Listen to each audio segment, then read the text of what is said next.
बहुत ही महत्वपूर्ण टॉपिक के साथ आज आपकी हिस्ट्री स्टार्ट की जा रही है, जिसमें पहले वीडियो में हम आपको सिंधु घाटी सभ्यता के बारे में पढ़ाएंगे। उससे संबंधित जितने भी फैक्ट हैं, जितने भी क्वेश्चन एग्ज़ाम में बनते हैं, उनके बारे में हम विस्तृत जानकारी लेंगे। ठीक है, तो सब पहला पॉइंट है सिंधु घाटी सभ्यता के समकालीन सभ्यताएं। तो जिस टाइम सिंधु घाटी सभ्यता की सभ्यता थी, उसके समकालीन कुछ और भी सभ्यताएं मौजूद थी। ठीक है, जिसमें पहली जो सभ्यता थी वह मेसोपोटामिया की सभ्यता। मेसोपोटामिया की सभ्यता। और इसका ये क्वेश्चन बनता है कि सबसे प्राचीन सभ्यता कौन सी है। सबसे प्राचीन सभ्यता की बात किया जाए तो वह है मेसोपोटामिया की सभ्यता। मेसोपोटामिया। ठीक है, और यह मेसोपोटामिया की जो सभ्यता थी वह दजला फरात नदी के किनारे थी। दजला फरात। दजला फरात नदी के किनारे मेसोपोटामिया की सभ्यता स्थित है। ठीक है, और यह मेसोपोटामिया की सभ्यता सबसे प्राचीनतम सभ्यता में मानी जाती है। अच्छा, दूसरी बात किया जाए दूसरी सभ्यता की, तो मिस्र की सभ्यता। ठीक है, मिस्र की सभ्यता। मिस्र की सभ्यता नील नदी के किनारे है। कौन सी नदी के किनारे? नील नदी के किनारे। और एक है यह सिंधु घाटी की सभ्यता। सिंधु घाटी की सभ्यता के बारे में बात किया जाए तो यह सभ्यता, अच्छा ठीक है, अभी उसके बारे में बता रहे हैं। सबसे इसके बाद हम देख लेते हैं चीन की सभ्यता। चीन की सभ्यता। जो चीन की सभ्यता है वह वांगहो नदी के किनारे स्थित है। वांगहो नदी को हम पीली नदी के नाम से भी जाने जाते हैं। जो वांगहो नदी है चीन की एक प्रमुख नदी है। इसी नदी के किनारे चीन की सभ्यता विकसित हुई है। अच्छा, अब सिंधु सभ्यता की बात कर रहे हैं तो सिंधु जो सभ्यता है वह सिंधु नदी के किनारे विकसित हुई है। यह एक कांस्य युगीन सभ्यता है। ठीक है, कांस्य युगीन सभ्यता मानी जाती है, क्योंकि इसी सभ्यता में कांस्य आदि धातुओं का उपयोग किया गया था। ठीक है, खुदाई के दौरान कुछ ऐसे मूर्ति मिली है जो कांस्य युगीन मतलब कांसे की बनी हुई थी। इसे प्रतीत होता है कि उस समय उस सभ्यता में कांसे का प्रयोग होता था, इस वजह से उसे हम कांस्य युगीन सभ्यता का नाम देते हैं। ठीक है, यह जो सभ्यता है सिंधु सभ्यता जो है वह आद्य ऐतिहासिक काल के अंतर्गत आता है। किसके काल के अंतर्गत आता है? आद्य ऐतिहासिक काल के अंतर्गत आता है। ठीक है, अच्छा, ये आद्य ऐतिहासिक काल क्या होता है? आद्य ऐतिहासिक काल का मतलब होता है ऐसा काल, ठीक है, जिसके लिखित साक्ष्य तो मिलते हैं। ठीक है, ऐसा काल जिसके लिखित साक्ष्य तो मिलते हैं बट उनको पढ़ा नहीं जा गया।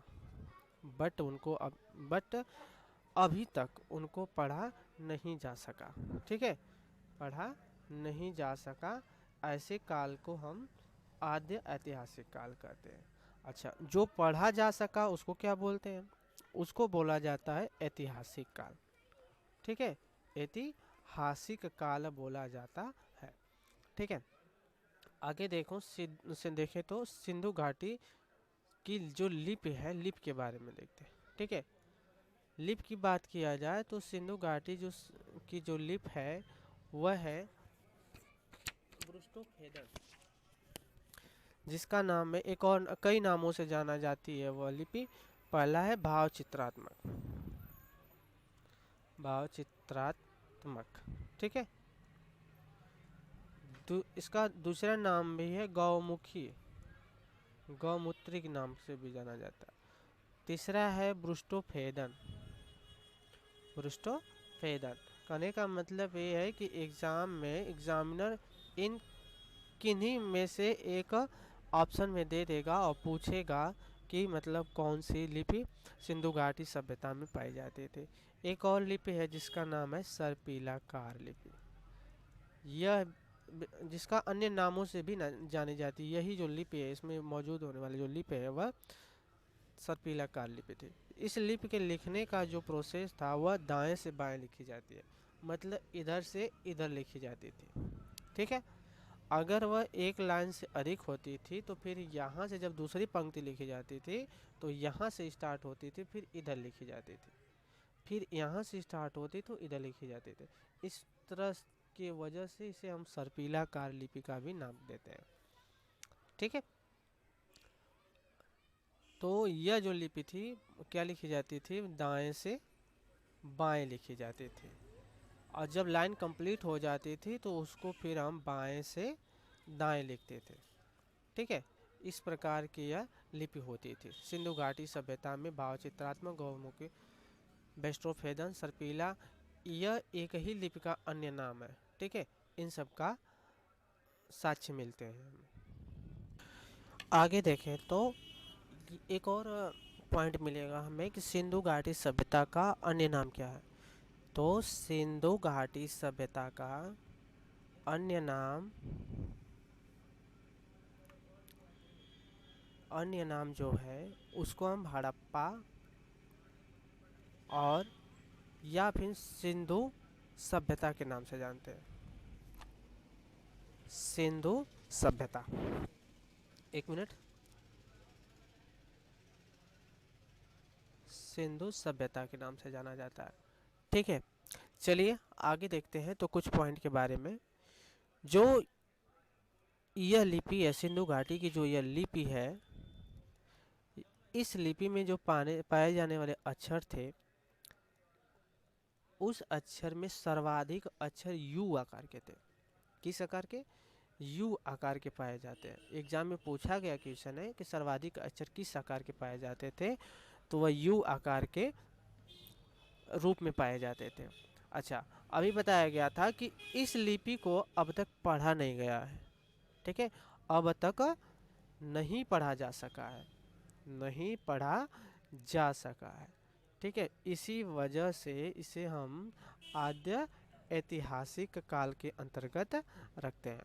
ठीक, अगले पॉइंट की ओर देखें तो इसमें क्या है कि सर्वाधिक जो स्थल हैं वो हमारे भारत देश के गुजरात राज्य में पाए जाते हैं।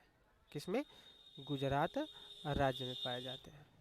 और सबसे कम कहाँ पाए जाते हैं? सबसे कम पाए जाते हैं अफगानिस्तान में। ठीक है, यहाँ पर पूछा गया है, ये तो हो गया आपका पॉइंट। आगे देखें तो आगे है कि सिंधु घाटी सभ्यता का सबसे अधिक व सबसे कम स्थल कहाँ पर है। तो सबसे अधिक स्थल गुजरात में और सबसे कम स्थल पाए जाते हैं अफगानिस्तान में। ठीक है, ये सबसे कम स्थल वाले देश है और ये सबसे अधिक स्थल वाले देश है। ठीक ना। आगे देखें तो सिंधु घाटी सभ्यता का जो विस्तार है यह सबसे ज़्यादा इम्पोर्टेंट है। इस पॉइंट को आप सबसे ज़्यादा ध्यान से पढ़िए और नोट कर लीजिए। देखिए, सिंधु घाटी सभ्यता का जो विस्तार है उत्तर से दक्षिण तक और पूर्व से पश्चिम तक अलग अलग हिस्सों में बांटा गया है। मतलब उनकी जो लंबाई है अलग अलग है। ठीक है, तो सबसे पहले हम पूर्व से पश्चिम की तरफ उसकी लंबाई देखें। ठीक है, तो जो पूर्व के से पश्चिम की ओर जो लंबाई है वह 1600 किलोमीटर है। कितना है? 1600 किलोमीटर। तो सबसे यह पूछा जाता है कि सिंधु घाटी का सबसे पूर्व जो बिंदु है, ठीक ना, कहाँ पर स्थित है। तो सबसे जो पूर्व वाला बिंदु है वह आलमगीरपुर, ये कहाँ है? आलमगीरपुर कहाँ पर स्थित है? यह यूपी के मेरठ जिले में है। कहाँ? मेरठ जिले में। ठीक है, और यह पूछा जाता है कि आलमगीरपुर किस नदी के किनारे स्थित है। तो यह हिंडन नदी के, कौन सा? हिंडन नदी के किनारे स्थित है। ठीक, ये तो सबसे पूर्वी हिस्सा हो गया। और पूछ सकता है कि सिंधु घाटी सभ्यता का सबसे पश्चिमी हिस्सा कहाँ पर स्थित है। तो सबसे पश्चिमी जो हिस्सा है वह बलूचिस्तान में स्थित है। कहाँ पर? बलूचिस्तान में स्थित है। उसका नाम है सुतकांगीडोर। क्या नाम है? सुतकांगीडोर।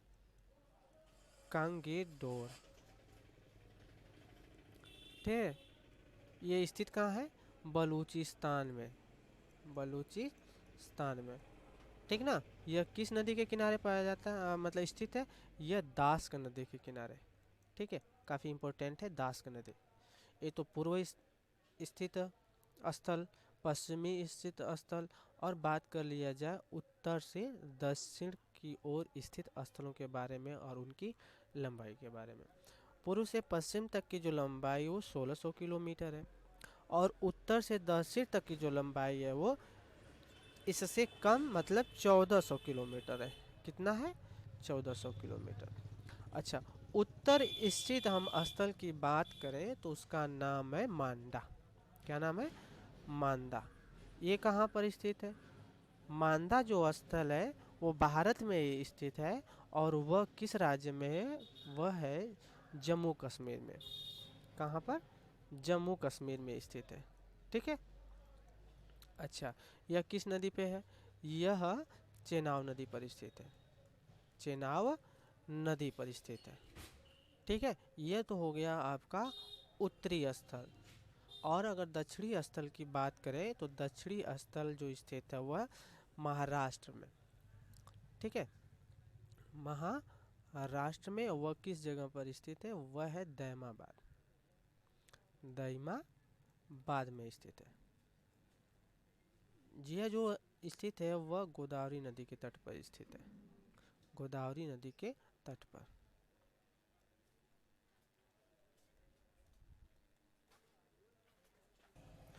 अगर हम क्षेत्रफल की बात करें तो सिंधु घाटी का टोटल जो क्षेत्रफल है वह है 12,99,600। क्या है? वर्ग किलोमीटर। ठीक है, और इसका जो क्षेत्रफल इतना है, साथ ही साथ बात किया जाए तो इसका आकार क्या है? तो इसका आकार त्रिभुजाकार है।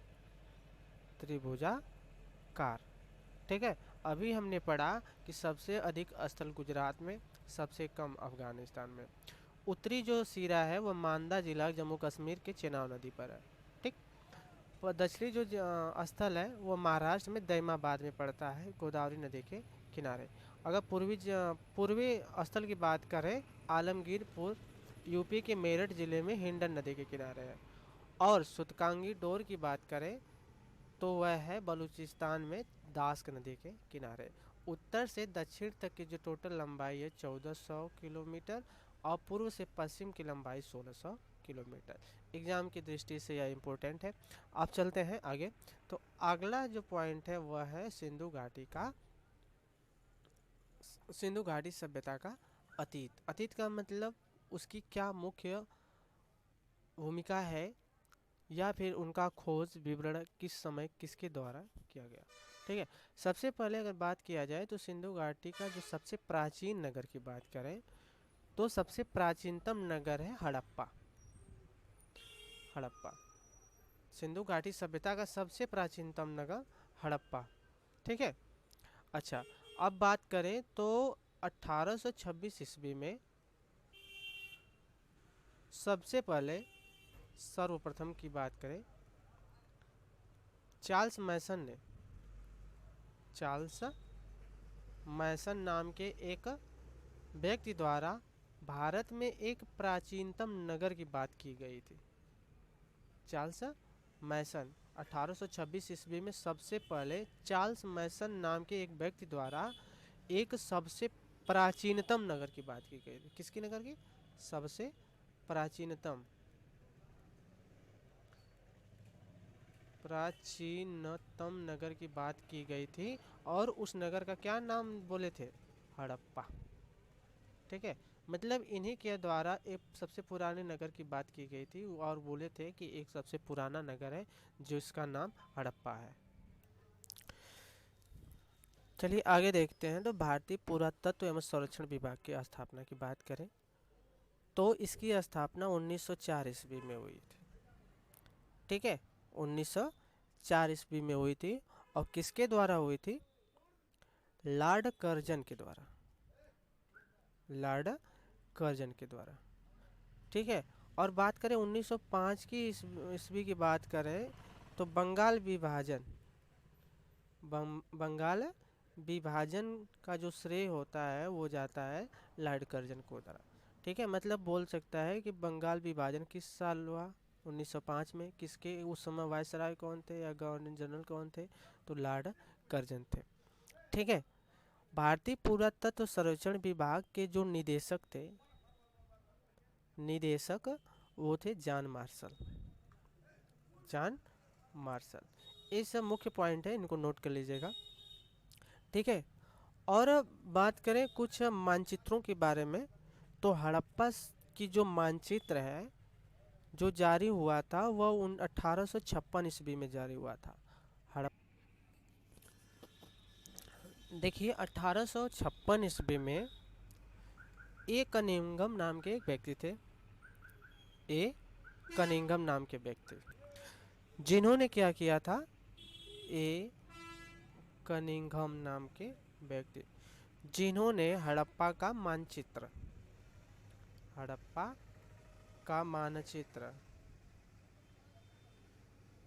जारी किया था। ठीक है।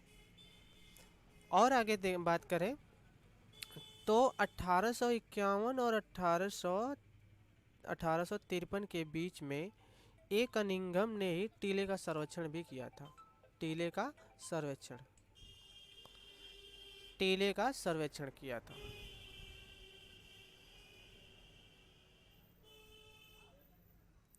ठीक है, ये मुख्य पॉइंट है। अगर हम बात कर लीजिए सबसे प्राचीन नगर हड़प्पा, जिसकी सबसे पहले खोज किसने किया था? चार्ल्स मैसन ने खोज किया था। ठीक है। और बात करें भारतीय पुरातत्व एवं संरक्षण विभाग की तो जो इसके निदेशक थे 1904 ईस्वी में लॉर्ड कर्जन द्वारा किया गया था। और जॉन मार्शल निदेशक कौन थे? John Marshall. 1905 में बंगाल विभाजन हुआ था जो लॉर्ड कर्जन के ही द्वारा हुआ था। अगर 1856 की बात करें तो ए कनिंघम हड़प्पा का मानचित्र जारी किए थे और ए कनिंघम के द्वारा ही टीले का सर्वेक्षण किया गया था। ठीक है। आगे देखो तो सिंधु घाटी का कार्यकाल, उससे पहले कुछ चीज़ें और भी जान लेते हैं जिसमें क्या है। सिंधु घाटी सभ्यता का खोजा गया पहला नगर हड़प्पा भी था। पहला नगर कौन सा था? पहला नगर हड़प्पा। और सबसे प्राचीन नगर की बात किया जाए तो वह भी क्या है? हड़प्पा है। ठीक है, बात आई समझ में। और अगर हड़प्पा की खोज की बात किया जाए तो 1921 ईस्वी में, ठीक है, 1921 ईस्वी में राय बहादुर साहनी द्वारा किया गया था। साहनी द्वारा। यह भी इम्पोर्टेंट टॉपिक है। हड़प्पा की जो खोज है 1921 ईस्वी में राय बहादुर साहनी द्वारा किया गया था। अगर सिंधु घाटी कालक्रम की बात करें, ठीक है, तो किसी भी कालक्रम की जो किसी भी कार्बनिक पदार्थों की अगर बात करें तो उसका कालक्रम कार्बन 14 के अनुसार निकाला जाता है। किसके अनुसार? C14 के अनुसार। C14 के अनुसार किसका कालक्रम निर्धारित किया जाता है? कार्बनिक पदार्थों का मतलब ऐसे पदार्थ जिनमें कार्बन पाए जाते हैं उनका हम कालक्रम निकालते हैं। अगर चट्टानों का कालक्रम बात करें, चट्टानों का जो आयु की बात करें तो वह यूरेनियम डेटिंग से निकाला जाता है। ठीक है, यूरेनियम डेटिंग। ठीक है, मतलब चट्टानों का जो आयु का निर्धारण है यूरेनियम डेटिंग के द्वारा किया जाता है और कार्बनिक पदार्थों का जो आयु का निर्धारण है वो C14 के द्वारा किया जाता है। तो ठीक है, जो सिंधु सभ्यता का जो कालक्रम है C14 के अनुसार 2350 ईस्वी से लेकर के 1750 ईस्वी तक है। ठीक है, यह आप याद कर लीजिए। और पहला ही पॉइंट है। दूसरी पॉइंट अगर बात करें एनसीईआरटी के आधार पर, एनसीईआरटी के आधार पर अगर इसका कालक्रम की बात करें तो 2500 ईस्वी पूर्व की बात करता है। एनसीईआरटी 2500 की बात करता है और कार्बन डेटिंग के अनुसार 2350 होता है से लेकर के 1750 ईस्वी तक। एनसीईआरटी के अनुसार 2350 ईस्वी से लेकर के 1800 ईस्वी तक। इस चीज़ को आप ध्यान रखिए, क्योंकि ऑब्जेक्टिव क्वेश्चन में अगर 2350 होगा तो इस पर लगाइएगा, अगर 2350 न होकर के अगर 2500 के आसपास होगा तो इस पर लगाइएगा। चलिए आगे देखें। तो आगे अब चलते हैं सिंधु घाटी सभ्यता के हड़प्पा के बारे में जानते हैं। हड़प्पा, ठीक है। अभी इस खोज के बारे में बात करें तो खोज जो हुई थी 1921 ईस्वी में राय बहादुर साहनी द्वारा हुआ था, ठीक है। राय बहादुर दयाराम साहनी, नाम क्या है पूरा, दयाराम साहनी द्वारा, ठीक है। अच्छा, ये हड़प्पा का जो स्थान है किस जगह पर होता है, यह स्थित है, ये पंजाब प्रांत पाकिस्तान में। कहाँ पे, पाकिस्तान में स्थित है। मोंटगोमरी जिला नाम का एक स्थान है, पंजाब प्रांत पाकिस्तान है। मतलब वो पाकिस्तान में है लेकिन पंजाब प्रांत के अंतर्गत आता है, ठीक है। अच्छा, नदी कौन सी है, हड़प्पा की जो स्थल है वह नदी है रावी नदी के तट पर यह स्थित है।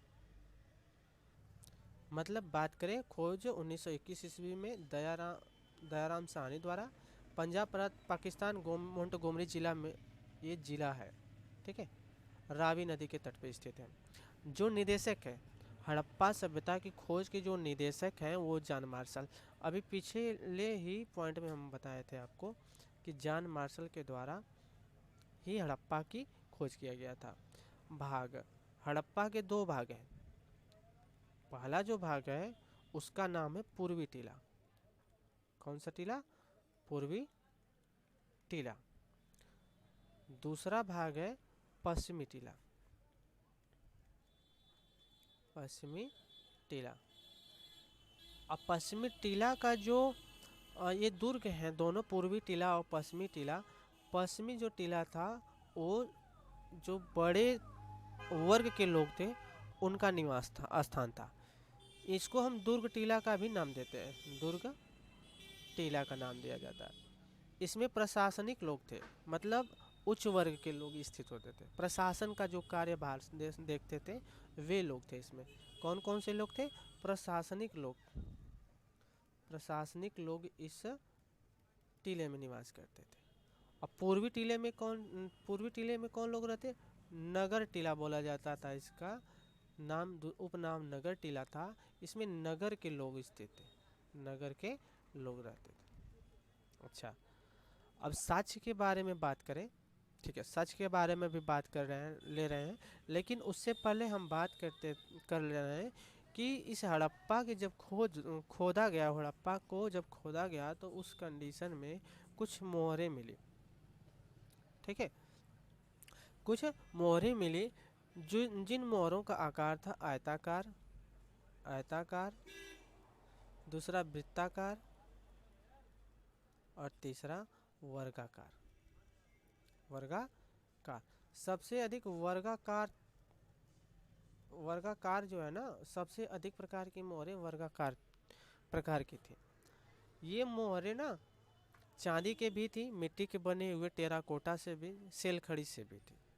मतलब ये मोहरों का जो निर्माण किया गया था, इनके जो साक्ष्य जो मिलते हैं वो सेल खड़ी की बनी हुई थी। एग्जाम में पूछा जाता है कि हड़प्पा से प्राप्त मोहरें किस पदार्थ से बनी थी, तो सेल खड़ी था, चांदी थी और कैल्साइट, ठीक है। मतलब इन पदार्थों से वहाँ की मोहरें प्राप्त हुई है, ठीक है। अब साक्ष्य में चलते हैं तो वहाँ पर कौन कौन से साक्ष्य हमें प्राप्त हुए हैं। तो साक्ष्य में देखें तो हड़प्पा से अन्नगार मिला, हड़प्पा से क्या मिला? अन्नगार मिला, जहाँ से गेहूं और जौ के साक्ष्य मिलते हैं। गेहूं और जौ के साक्ष्य मिलते हैं। जहाँ गेहूं और जौ था उस स्थान को हम कहते हैं अन्नगार। अन्नगार का नाम देते हैं उस स्थान को। ठीक है। अगर बात करें गेहूं और जौ तो यहाँ से मिलता है, लेकिन उत्तम अगर पूछ दे उत्तम किस्म के जौ की बात करें तो बनमाली से मिलता है। कहाँ से? बनमाली, बनावली, बनावली से मिलता है। ठीक है। बनावली भी हड़प्पा सिंधु सभ्यता का एक स्थल है, वहाँ से उच्च किस्म के जौ मिलते हैं। ठीक है। अच्छा, और बात करें तो उनके घर की जो बनावट थी, जैसे मान लिया जाए यह मुख्य सड़क है और ये जो घर है, अगर इस तरह का घर बना हुआ तो इनके दरवाजे इधर खुलते थे। ठीक है। इधर से बंद था, इनके दरवाजे मुख्य रास्ते से पीछे की तरफ खुलते थे। बात समझ में आ रही है? और गली में खुलते थे। कहाँ खुलते थे? गली में खुलते थे, सड़क पर नहीं खुलते थे। मान लीजिए यह सड़क है और अगर ये घर है तो घर का जो दरवाज़ा था इस टाइम तो मुख्य सड़क की तरफ है, लेकिन पहले क्या था, पीछे की तरफ खुलता था, गली में खुलता था। ठीक है। और आमने सामने स्थित होते थे। एक घर का दरवाज़ा दूसरे घर के आमने सामने स्थित होता था। ठीक है। लेकिन एक ऐसा स्थल है धौला बीरा। धौला बीरा एक ऐसा स्थल है जिसके घर के दरवाजे सड़क की तरफ खुलते थे। सड़क की तरफ खुलते थे। आई बात समझ में? इसको याद कर लीजिए, धौला बीरा सड़क की तरफ खुलते थे यहाँ के घर।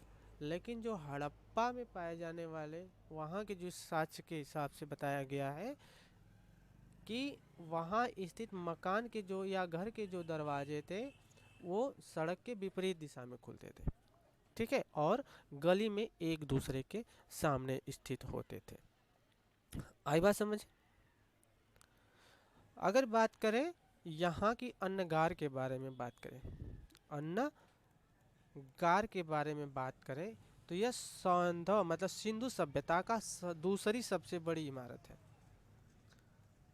दूसरी सबसे बड़ी इमारत है। आई बात समझ में? दूसरी सबसे बड़ी इमारत है। अब प्रथम इमारत की बात करें, प्रथम सबसे बड़ी इमारत कौन सी है? लोथल का गोदीवाड़ा। लोथल का गोदीवाड़ा यह एक बंदरगाह है। क्या है? बंदरगाह। उस समय का बंदरगाह हुआ करता था गोदीवाड़ा। जो लोथल है, लोथल भी एक मतलब बंदरगाह है, उसका एक स्थान है गोदीवाड़ा। यह सबसे बड़ी इमारत के अंतर्गत आता है। दूसरी सबसे बड़ी इमारत है अन्नगार। कौन सा अन्नगार? हड़प्पा का अन्नगार। ठीक है। अच्छा, अभी तक हमने क्या पढ़ा? हमने जो पढ़ा उसको रिवाइज कर लेते हैं। ठीक है। तो देखिए, हड़प्पा की खोज के बारे में पढ़ा। हड़प्पा की खोज 1921 में दयाराम साहनी द्वारा हुआ था। स्थान पंजाब में मोंटगोमरी जिला में पड़ता है। नदी रावी नदी है। जॉन मार्शल के निर्देशन में हड़प्पा की खुदाई हुई थी। ठीक है। इसमें दो प्रकार के टीले पाए जाते हैं, पूर्वी टीला, पश्चिमी टीला। पूर्वी टीला का जो नाम है नगर टीला कहते थे, यहाँ नगर के लोग मतलब सामान्य लोग रहते थे। और पश्चिमी टीले जो है दुर्ग टीला कहलाता था, जिसमें प्रशासनिक लोग रहते थे। मोहरों की बात करें, मोहरें तीन प्रकार की पाए जाते थे, आयताकार, वृत्ताकार और वर्गाकार। सबसे अधिक वर्गाकार पाई जाती थी और ये मोहरें सेलखड़ी, चांदी आदि कैल्साइट के से बनी हुई होती थी। ठीक है। आगे देखें मोहनजोदड़ो के बारे में। ठीक है। मोहनजोदड़ो से संबंधित अब जानकारी हम लेंगे कि मोहनजोदड़ो जो स्थल है किस प्रांत में, कब आदि के बारे में जानकारी हम लेंगे। ठीक है। सबसे पहले बात करते हैं मोहनजोदड़ो की। तो मोहनजोदड़ो का जो शाब्दिक अर्थ होता है उसे कहते हैं मृतकों का टीला। मृतकों का टीला के नाम से जाना जाता है मोहनजोदड़ो। क्यों? क्योंकि यहाँ पर बहुत ही ज़्यादा मात्रा में मानव अस्थियाँ प्राप्त हुई है।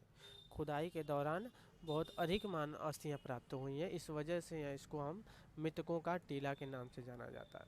खोजकर्ता की बात करें तो खोजकर्ता है उसके 1922 में इसकी खोज हुई थी, और खोजकर्ता है राखल दास बनर्जी। राखल दास बनर्जी की बात। ये कहाँ पाया जाता है? ये पाया जाता है लरकाना। लरकाना एक स्थान है, कहाँ पर पाया जाता है? सिंध प्रांत में। सिंध प्रांत में एक स्थान है लरकाना, वहाँ पर मोहनजोदड़ो स्थित है, मतलब पाकिस्तान में। पाकिस्तान में मोहनजोदड़ो स्थित है। लरकाना एक जिला है वहाँ पे। नदी कौन सी है? नदी यही है, सिंधु नदी। आपने मोहनजोदारो फिल्म देखी होगी, और उस फिल्म में इसी घटना पर आधारित वह फिल्म बनी हुई मोहनजोदाड़ो, जिसमें आप जिस नदी का उल्लेख आपको मिलता था वह सिंधु नदी ही है। ठीक है। अब मोहनजोदाड़ो से कौन कौन से साक्ष्य हमें प्राप्त हुए, खुदाई के दौरान कौन कौन सी वस्तुएं आदि चीज हमें प्राप्त हुए, ये मोहनजोदाड़ो से सबसे ज़्यादा क्वेश्चन बनते हैं एग्जामों में। ठीक है। अच्छा, मोहनजोदाड़ो की सबसे बड़ी इमारत की बात करें तो उसका नाम है अन्नगार। मोहनजोदाड़ो की सबसे बड़ी इमारत की बात करें तो वो है अन्नगार। सबसे बड़ी इमारत। एक अन्नगार पिछले पॉइंट पे भी बताया गया था, लेकिन वो हड़प्पा की सबसे बड़ी इमारत थी। ठीक है। लेकिन यहाँ पर मोहनजोदाड़ो की जो सबसे बड़ी इमारत है, यह मोहनजोदाड़ो की अन्नगार की बात कर रहा है। ठीक है, आई बात समझ में? और सबसे बड़ी इमारत में एक आता है स्नानागार, जो काफ़ी ही चर्चा में रहता है, स्नानागार। ठीक है। मतलब मोहनजोदाड़ो से एक स्नानागार की खोज हुआ था, और उस खोज के बारे में जानकारी मोहनजोदड़ो से जब खुदाई हुई तब पता चला। इसको जॉन मार्शल जो थे ना, अभी अपने नाम सुना था जॉन मार्शल के बारे में, जो निदेशक थे जॉन मार्शल। ये जॉन मार्शल ने हड़प्पा के जो मोहनजोदड़ो के जो स्नानागार थे ना, इसके बारे में एक प्रसिद्ध वाक्य बोला है। क्या बोला है? कि यह विश्व का आश्चर्यजनक निर्माण। क्या बोला है? विश्व का आश्चर्यजनक निर्माण। पूछ सकता है कि विश्व का आश्चर्यजनक निर्माण स्नानागार के बारे में किसका कथन है? जॉन मार्शल का। यह भी पूछ सकता है कि विश्व का आश्चर्यजनक निर्माण किसको कहा गया है? तो मोहनजोदड़ो का स्नानागार के बारे में। ठीक है। यह भी पूछ सकता है कि स्नानागार के बारे में जॉन मार्शल का क्या कथन है? विश्व का आश्चर्यजनक निर्माण। ठीक है। यह काफ़ी अच्छी पॉइंट है, इसको याद कर लीजिए। ठीक है।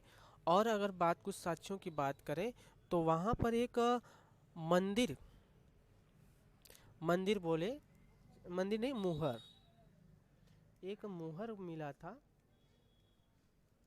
जिस मुहर को पशुपति की मुहर बोलते हैं। पशुपति की मुहर यह प्राप्त हुई, साक्ष्य में यह मिलता है। ठीक है। और एक इम्पोर्टेंट बात क्वेश्चन बनते हैं कि कांस्य की मूर्ति, कांस्य की मूर्ति, कांस्य की मूर्ति, और यह मूर्ति किस प्रकार का, यह भी पूछा जाता है। तो वह मूर्ति थी नृत्य रथ, मतलब नाचती हुई मूर्ति। नृत्य रथ मूर्ति थी। यह मूर्ति थी कांसे की बनी हुई थी, कांसे की बनी हुई नृत्य नाचती हुई मूर्ति है। और यह कहाँ से मिली है? मोहनजोदड़ो से। मोहनजोदड़ो से एग्जाम में पूछा गया है कि नृत्य रथ मूर्ति कहाँ से प्राप्त हुई है? मोहनजोदड़ो से। किस धातु की बनी हुई थी? कांसे धातु की बनी हुई थी। इसी वजह से सिंधु घाटी सभ्यता को कांस्य युगीन सभ्यता कहते हैं। ठीक है, कांस्य युगीन सभ्यता कहते हैं। यहाँ से एक मूर्ति भी मिली थी। ठीक है, इस मूर्ति को मंगोलियन पुजारी कहते हैं, मंगोलियन पुजारी का नाम दिया गया। ठीक है, इस पुजारी के कुछ ऐसे गुण थे जिसमें था, इसको और नाम से बोलते हैं दाढ़ी मूछ युक्त मूर्ति, इस नाम से भी पूछ सकता है। मतलब दाढ़ी मूछ युक्त मूर्ति का क्या नाम है, तो यह बोल सकते हैं मंगोलियन पुजारी के नाम से भी जाना जाता है। ठीक है, भवन के भी प्रमाण मिलते हैं, भवन के प्रमाण मिलते हैं। तांबा गलाने की भट्ठी, तांबा गलाने की भट्ठी भी मिलती है। कपास के साक्ष्य, अच्छा क्वेश्चन है, इम्पोर्टेंट है। कपास के साक्ष्य कहाँ से मिलते हैं, तो पूछ बोल सकता है, तो जवाब है उसका कपास के साक्ष्य हड़प्पा से मिलते हैं, मोहनजोदड़ो से मिलते हैं। ठीक है, साथ ही साथ सूती वस्त्र का जो साक्ष्य है, सूती वस्त्र के साक्ष्य भी मोहनजोदड़ो से मिलते हैं। ठीक है, सर्वप्रथम कपास की खेती के साक्ष्य भी यहीं से प्राप्त होते हैं। ठीक है, और कपास को दूसरा नाम सिंधु घाटी में सिंडन के नाम से जाना जाता था। कपास का दूसरा नाम सिंडन, सिंडन आदि के नाम से पुकारते थे। ठीक है, चलिए आगे देखते हैं। अगला है चनहुदड़ो, यह भी सिंधु घाटी का एक स्थल है, चनहुदड़ो के बारे में। ठीक है, यह स्थान है सिंधु प्रांत पाक में, मतलब ये पाकिस्तान में ही है, पाक में, और इसका नाम है सिंधु प्रांत, सिंधु प्रांत। ठीक है, इसकी खोज एनजी मजूमदार ने किया था, एनजी मजूमदार 1930 से 1931 ईस्वी में। यह सिंधु नदी के तट पे है। चनहुदड़ो जो है ना, याद कर लीजिए, यह सिंधु नदी के तट पर स्थित है। उत्खनन की बात किया, खोज तो हुई थी 1930 और 31 में, लेकिन इसको खोदा गया था 1935 ईस्वी में। ठीक है, 1935 ईस्वी में अर्नेस्ट मैके द्वारा, किसके द्वारा, अर्नेस्ट मैके द्वारा। ठीक है, अच्छा अब साक्ष्य की बात करें तो यहाँ पर मनके बनाने के कारखाने, काफ़ी इम्पोर्टेंट, मनके बनाने के कारखाने कहाँ से प्राप्त होते हैं, चनहुदड़ो से। जहाँ पर कारखाने होते हैं उनको हम औद्योगिक नगर कहते हैं। मतलब ये पूछ सकता है कि चनहुदड़ो किस प्रकार का नगर था, तो उसका जवाब है औद्योगिक नगर, औद्योगिक नगर। ठीक है, चनहुदड़ो औद्योगिक नगर था, औद्योगिक नगर था। ठीक है, आगे देखें तो यहाँ पर मनके बनाने के कारखाने थे, ये तो आपको याद ही होगा, ये और यह याद करना पड़ेगा क्योंकि ये बहुत ज़रूरी है, काफ़ी एग्जाम में पूछा भी गया है। पीतल की इक्का गाड़ी, इम्पोर्टेंट, पीतल की इक्का गाड़ी चनहुदड़ो से मिलती है। ठीक है, स्याही की दवात, स्याही की दवात भी यहीं से मिलता है। ठीक है, लिपस्टिक के सच, अगला है लिपस्टिक के सच, लिपस्टिक के सच जो होते हैं चनहुदड़ो से ही मिलते हैं। और हाथी के खिलौने, हाथी के खिलौने आदि भी यहीं से सब प्राप्त होते हैं। ठीक है, अगला देखें, अगला जो है लोथल, लोथल के बारे में अगर हम देखेंगे, लोथल के बारे में जानकारी लेंगे, तो लोथल शहर जो है ना, यह भी औद्योगिक शहर था, नगर था, औद्योगिक नगर लोथल भी था। ठीक है, ये कहाँ पर है, लोथल जो एक बंदरगाह है, बंदरगाह के नाम से भी प्रसिद्ध है।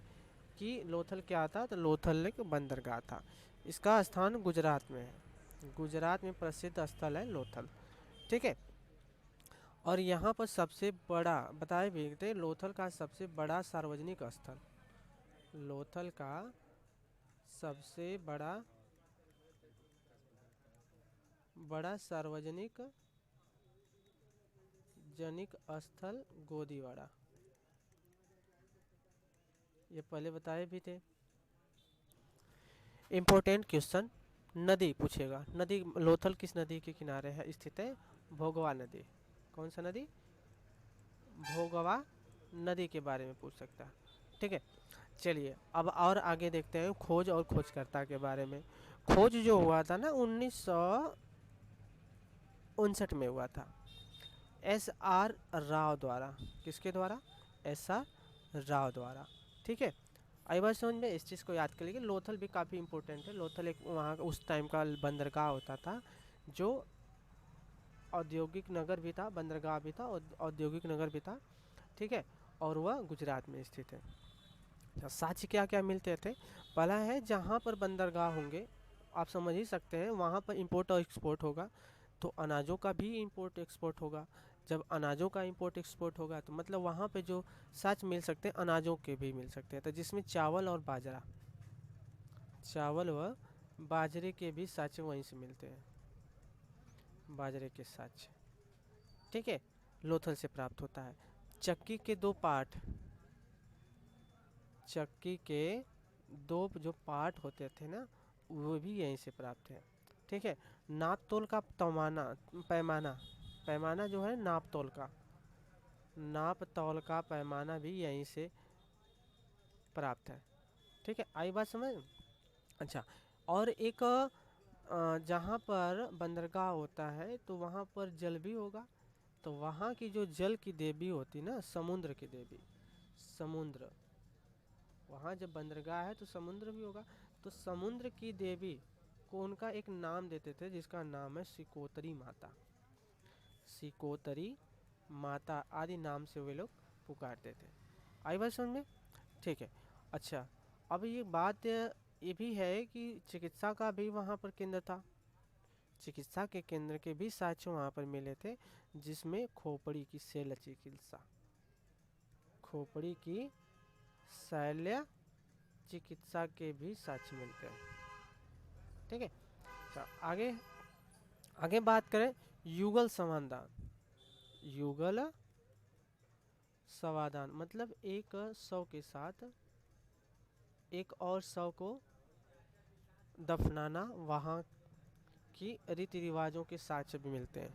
ठीक है, कौवे के भी साक्ष्य मिलते हैं, कौवे के साक्ष्य,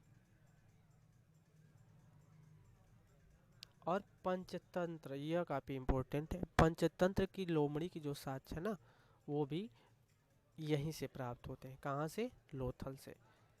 पंचतंत्र की लोमड़ी के साक्ष्य। अच्छा, अगर बात पूछे पंचतंत्र के जो लेखक कौन है, पंचतंत्र के लेखक विष्णु शर्मा है। कौन शर्मा? विष्णु शर्मा, ये पंचतंत्र के लेखक है। ठीक, हवन कुंड के भी साक्ष्य यहीं से मिलते हैं, काफ़ी इंपॉर्टेंट, हवन कुंड के साक्ष्य लोथल से। आई बात समझ में? लोथल एक प्रकार का औद्योगिक नगर और बंदरगाह भी था। ठीक है, अब बात करते हैं बनावली की। बनावली जो है ना, वो हरियाणा में घग्गर नगर के, घग्गर नदी के किनारे है। कहाँ पर? हरियाणा में, हरियाणा में घग्गर नदी के किनारे नदी। ठीक है, खोजकर्ता के बारे में बात करें तो खोजकर्ता है आर्यस विस्ट, आर्यस विस्ट, बनावली के खोजकर्ता आर्यस विस्ट 1973 ईस्वी में। ठीक है, बनावली मतलब नाम से बाली, बाली में क्या होता है, जौ की बाली, धान की बाली, गेहूं की बाली आदि इस तरह के साक्ष्य यहाँ पर मिलते हैं। जैसे सरसों के ढेर, मतलब अनाजों से संबंधित, सरसों के ढेर, तिल के ढेर, उत्तम किस्म के जौ के साक्ष्य, उत्तम किस्म के जौ पहले भी बताए थे। ठीक है, तांबे के बड़ाग्र, किसके? तांबा, तांबा के बाणाग्र, मतलब बाण के अगले हिस्से को बाणाग्र कहते हैं, इस वाले हिस्से को बाणाग्र के साथ मिलते हैं। मिट्टी के बर्तन मिलते हैं, ठीक है, मिट्टी के बर्तन। अच्छा, एक काफी इंपॉर्टेंट चीज है, इस स्थल में नाली व्यवस्था का अभाव था, नाली व्यवस्था का अभाव है। यह काफी महत्वपूर्ण है कि किस स्थल में नाली व्यवस्था नहीं उपलब्ध थी, तो वह है आपका बनावली। ठीक है, चलिए अगला पॉइंट हम कालीबंगा के बारे में देखते हैं। ठीक है, कालीबंगा संबंधित जानकारी लेंगे हम। तो कालीबंगा का जो उपनाम है, कालीबंगा को अन्य नाम में क्या जानते हैं, तो कालीबंगा का उपनाम है काली चूड़ियाँ, काली चूड़ियाँ। ठीक है, खोजकर्ता की बात करें तो जो खोजकर्ता है अमलानंद घोष। कौन? अमलानंद घोष। ये कहाँ पर स्थित है? अगर पूछ दे कहाँ पर स्थित है, यह हनुमानगढ़, हनुमानगढ़ में स्थित है। किस नदी के किनारे है? घग्गर नदी। यह भी घग्गर नदी के किनारे। घग्गर नदी को दूसरा नाम से भी जाना जाता है प्राचीन सरस्वती नदी, प्राचीन सरस्वती नदी के नाम से जानते हैं। ठीक है, पूछ सकता है कि प्राचीन सरस्वती नदी किस नाम से जानी जाती है, तो घग्गर। ठीक है, शाब्दिक अर्थ वही बात है ऊपर, उपनाम मतलब काली चूड़ियों के नाम से जाना जाता है, काली चूड़ियाँ। ठीक है, उत्खनन किसने किया था? उत्खनन बीबी बीबी लाल। कौन? बीबी लाल करके एक व्यक्ति थे जो इनका उत्खनन करते थे। ठीक है, अब साक्ष्य के बारे में जानकारी लेते हैं। तो इसमें भी काफ़ी अधिक साक्ष्य प्राप्त होते हैं, जिसमें जुते हुए खेत, हल, ऊँट, बैल आदि के साक्ष्य भी मिलते हैं। मतलब कौन कौन से साक्ष्य मिलते हैं? बैल, ऊँट, हल, ठीक है, जूते हुए खेत, जूते हुए खेत, मतलब कृषि संबंधित भी जानकारी यहाँ पर प्राप्त होती है कालीबंगा से। अच्छा, अब इसके साथ साथ भी यहाँ पर कुएं, कच्ची ईंट, दिनहीन की बस्ती, मतलब बात करें कि ये सब कृषि प्रांत लगभग था, कृषि जैसा प्रांत था। तो आप उस हिसाब से समझ ही सकते हैं कि जहाँ कृषि प्रांत होगा वहाँ पर कुआं भी होगा, कुआं भी होगा, कच्चे ईंट भी मिलेंगे। ठीक है, कच्चे ईंट मिलेंगे। जहाँ पर कृषि होगा वहाँ पर दिनहीन की बस्ती भी मिलने के अधिक चांस है। तो मतलब इस हिसाब से आप कह सकते हैं कि कालीबंगा मतलब ऐसे थे, मतलब कालीबंगा को हम दिनहीन की बस्ती नाम से भी पुकार सकते थे। ठीक है, अच्छा, यहाँ पर 3 प्रकार के समाधान मिलते हैं। यहाँ पर जब व्यक्ति मृत्यु प्राप्त करता है तो उसमें समाधान किया जाता था। तो यहाँ पर 3 प्रकार के समाधान मिलते हैं। पहला आंशिक समाधान, आंशिक समाधान, जिसको हम, इसमें क्या होता था कि यह खुला छोड़ देते थे। ठीक है, खुला छोड़ देते थे। दूसरा में क्या करते थे? पूर्ण समाधान, पूर्ण समाधान में क्या होता था कि दफना दिया जाता था, दफना दिया जाता था। तीसरे समाधान में क्या होता था? दाह संस्कार किया जाता था। ठीक है, दाह संस्कार आप समझे। आंशिक समाधान में क्या होता था? वायुमंडल में खुला छोड़ दिया जाता था, दूसरे में दफना दिया जाता, तीसरे में संस्कार किया जाता था। ठीक है, और बात करें इम्पोर्टेंट, भूकंप के भी साक्ष्य मिलते हैं। किसके? भूकंप,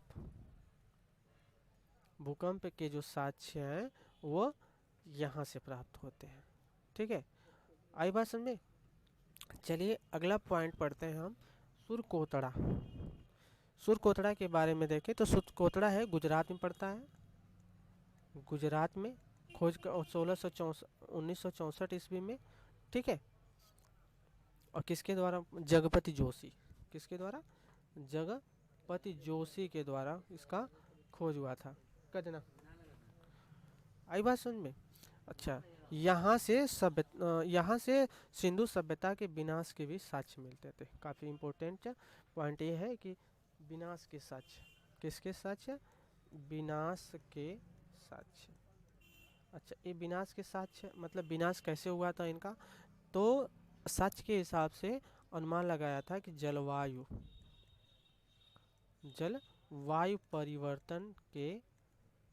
परिवर्तन के कारण यहाँ का विनाश हुआ था। ठीक है। अच्छा, और एक इम्पोर्टेंट क्वेश्चन ये है कि यहाँ के लोग घोड़े से अपरिचित थे। मतलब पूरी सिंधु सभ्यता के लोग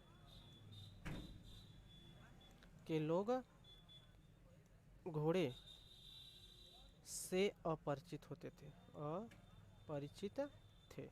ठीक है, घोड़ा के बारे में उनको अधिक जानकारी नहीं थे। ठीक है, आगे चलते हैं रोपड़ के बारे में। ठीक है, रोपड़ देखते हैं तो यह पंजाब में सतलज नदी के किनारे है। कहाँ पर स्थित है रोपड़? पंजाब में सतलज नदी के किनारे। ठीक है, खोज करता है जगपति जोशी। इसके भी कौन है? नहीं, यज्ञदन शर्मा है। इसके हैं यज्ञदन शर्मा, इसकी खोज करता है। उत्खनन के बारे में अगर बात करें तो उत्खनन भी इन्हीं के द्वारा किया गया था। ठीक ना? अच्छा, चलिए अगला देखते हैं। अगला पॉइंट है धोलावीरा। धोलावीरा कहाँ है? गुजरात में भी मानहर मानसर नदी के किनारे। धोलावीरा गुजरात में मानहर व मानसर नदी के किनारे। मानहर व मानसर नदी के किनारे। ठीक है, किसके द्वारा खोज किया गया था? जगपति जोशी के द्वारा। ठीक है, उत्खनन जो हुआ था आर्यस बिस्ट, पहले भी यह नाम सुने होंगे आप आर्यस बिस्ट के बारे में। ठीक है, साक्ष्य में कौन कौन से मिलते हैं? साक्ष्य में यह मिलता है कि यह पूरी धोलावीरा जो है ना, धोलावीरा पूरी सिंधु सभ्यता मतलब सिंधु सभ्यता का सबसे सुंदर नगर है। ठीक है, दूसरे साक्ष्य के बारे में बात करें तो यहाँ पर जल संग्रहण के साक्ष्य मिलते हैं। तीसरा सूचना पट, इम्पोर्टेंट सूचना पट, जिसे हम ब्लैक बोर्ड कह सकते हैं, सूचना पट के साक्ष्य भी यहीं से मिलते हैं। आई बात समझ में? अगर और भी बात करें तो स्टेडियम के साक्ष्य भी धोलावीरा से ही प्राप्त होते हैं। ठीक है, इस प्रकार से यहाँ पे स्थलों के बारे में थोड़ी बहुत जानकारी आपको दी गई। चलिए और आगे देखते हैं। तो आगे आपको मिलेगा सिंधु सभ्यता में क्षेत्रफल की दृष्टि से सबसे बड़ा स्थल। पूरे सिंधु सभ्यता की बात कर रहा है तो सिंधु सभ्यता में सबसे बड़ा स्थल जो है आपका गनेड़ी वाल है। क्या है? गनेड़ी वाल। ठीक है, लोथल बंदरगाह का गनेड़ी वाल। ठीक है, इसके बाद आपका पड़ता है हड़प्पा। दूसरे स्थान पर सबसे बड़ा हड़प्पा। तीसरे स्थान पर अगर बात करें तो मोहनजोदड़ो है। इसके बाद धौलावीरा आता है। धौलावीरा, तीसरा राखीगढ़ी, और चौथी बात करें कालीबंगा आता है। ठीक है, ये तो हो गया क्षेत्रफल की दृष्टि से सबसे बड़े स्थल का आरोही क्रम। ठीक है, और आगे देखें जनसंख्या के आधार पर, तो इसमें कुछ नहीं करना है। यह वाला सबसे पहले आ जाता है इसमें मोहनजोदड़ो, और यह वाला तीसरे स्थान पर आ जाएगा। ठीक है, मतलब दूसरा वाला वैसा ही रहेगा हड़प्पा, तीसरे वाले स्थान पर गनेड़ी वाल, इसके बाद बाकी सब वैसे ही सेम रख दिया जाएगा। मतलब यह उसका क्रम है। धौलावीरा, दूसरा राखीगढ़ी, तीसरा जो है कालीबंगा। आई बात समझ में? ठीक है, ये तो हो गया जनसंख्या के आधार पर सबसे बड़े नगर का क्रम। और बात करें भारत के 3 सबसे बड़े स्थल कौन कौन से हैं जो भारत में स्थित है? कहाँ पर? भारत में स्थित है। तो ये वाला जो हिस्सा है यहाँ पर धौलावीरा, राखीगढ़ी और कालीबंगा। आई बात समझ में?